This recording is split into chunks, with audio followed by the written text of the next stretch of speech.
Você quer um destino? Essas coisas a gente não pergunta no ar. A gente não pergunta no ar. Estou mandando um beijo para minha nora. Nesse período de férias, a gente conseguiu convertê-la. Era bolsonarista e, cara, virou outra pessoa. Ela tinha uma fixação com anões também, que a gente conseguiu... Ele constrange, cara. Dar um jeito. cara. Ela parou tá dando pra ver, tá dando pra ver. Confundir anão com criança, que era uma coisa estranha, assim. Não tinha muita razão. É por isso que eu sempre pegou pergunto pro Pedro. Ela chegou a pegar no colo um anão, cara. É por isso que eu sempre pergunto pro Pedro quando ele me convida. Vem cá, o Kiko vai me jogar uma pauta-bomba dessas? Chegou uma hora que eu desisti de mandar a pauta para ele. Eu falo assim, ó, eu acho que vai ser falado isso, mas não faço ideia. Boa sorte. Quem que o Kiko vai jogar no meu colo na próxima vez? Aroeira, você tem fascínio com anão? Anão do Velázquez? Meu pai! Não, assim, do ponto de vista da imagem, do desenho, é sempre interessante. Qualquer coisa, qualquer nova conformação da anatomia de musculatura é interessante desenhar. É por isso que a gente inventa também o contrário. Além do anão, você inventa super-heróis também por conta dessa ideia. Você está mexendo nas anatomias. Mas eu sempre achei, assim, até por causa da maneira como eu vejo o desenho mesmo, muito desde criança, é tudo claro e escuro. Então, minha vida, assim, quando eu descobri Velázquez e Rembrandt, eu finalmente entendi para que servia a vida. Por causa do claro e escuro. Então, eu não tenho fascínio especial, não, mas sempre gostei de todas as pinturas que têm anões, porque elas representam também uma ótica daquele momento sobre o que eles eram. Isso. A gente tudo é um documento. Não tinha... Isso aqui é o El Buffon del Primo. Está no Museu do Prado. Que magnífica pintura. Velázquez é demais, pelo amor de Deus. Incrível, né? Fantástico. E eu estava lendo outro dia que assim, as crianças não tinham videogame, não tinha, sei lá, essas coisas aí que os meus filhos gostam. Então, os anões eram a diversão dos meninos príncipes. E eram os bobos da corte e tal. Fazia arremesso de anão e ninguém falava mal. Muito estranho.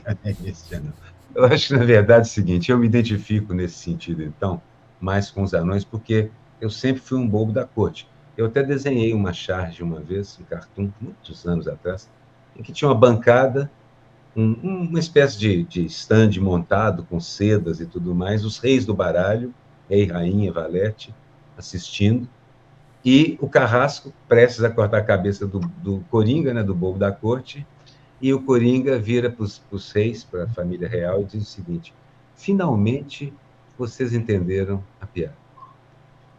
Não, melhor, finalmente vocês me levaram a sério. Era exatamente esse o texto. Então, de certa forma, eu já me identifico mais com eles aí nesse sentido, né? Sou um deles. Eu abriria meus braços e diria, irmão. Dá um abracinho. Irmão, dá um abracinho.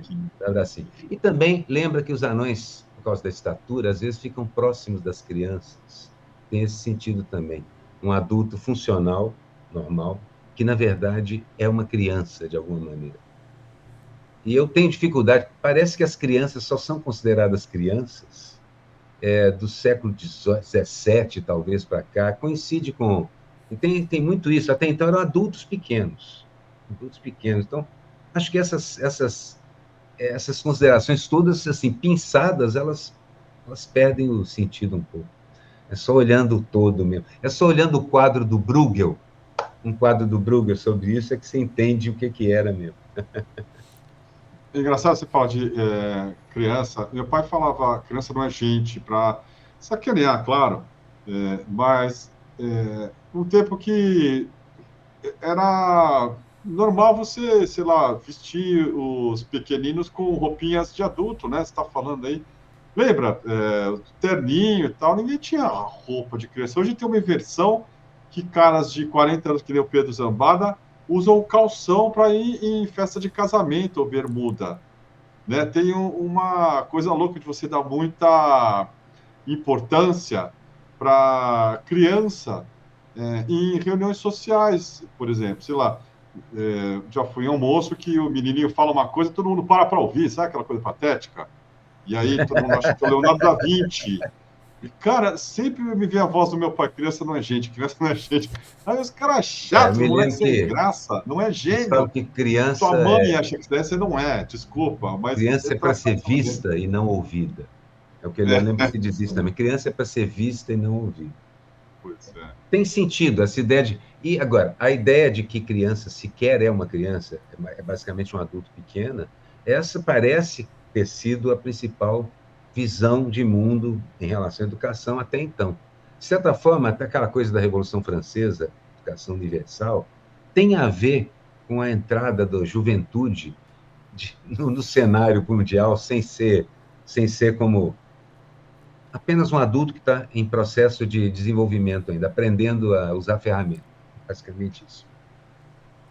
E é Perfeito. claro que a gente chega, como qualquer outro pêndulo, a gente chega a alguns extremos hoje. Por exemplo, uma discussão que eu tenho frequentemente é sobre trabalho infantil, uma coisa abominável, etc., etc., quando a gente pensa no trabalho infantil como aquela atividade da Revolução Industrial, criança trabalhando em mina, criança trabalhando em canavial no norte do Brasil, no centro, criança cortando cana, perdendo dedos porque corta cana, e assim por diante. Outra coisa, é uma coisa que eu sempre observei com atenção, até porque eu sou um pouco fruto disso, é a criança que cresce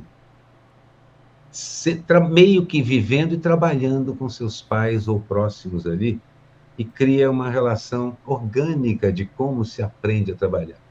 Eu sou filho de dois professores, ambos desenhavam, um deles pintava, e me ensinaram música, desenho, a gostar de livros, a ler basicamente, assim por diante.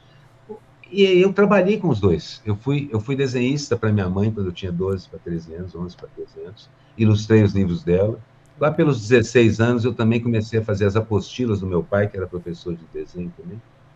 Depois fui trabalhar com meu pai, ainda jovem, ainda menor, de menor, como chargista no Jornal de Minas, ilustrando a coluna dele. Eu tive uma conversa com uma amiga minha uma vez sobre isso, e ela dizia que isso é exploração do trabalho infantil. E eu Claro. discordo um pouco. Eu discordo um pouco. Eu acho que essa construção, se você faz uma sociedade que não tem a pressão que o capitalismo faz, o trabalho infantil deixa de ser esse horror que ele é e que precisa ser legislado e combatido o tempo todo, claro. Mas eu acho que, como toda lei, ela deve compreender que há situações que são diferentes, né? Totalmente. Concordo plenamente, plenamente. Vieira, falando em gente infantilizada, a Ah, Michele Bolsonaro procurou o Gilmar Mendes para pedir a prisão domiciliar do Bolsonaro. Ela entrou nessa semana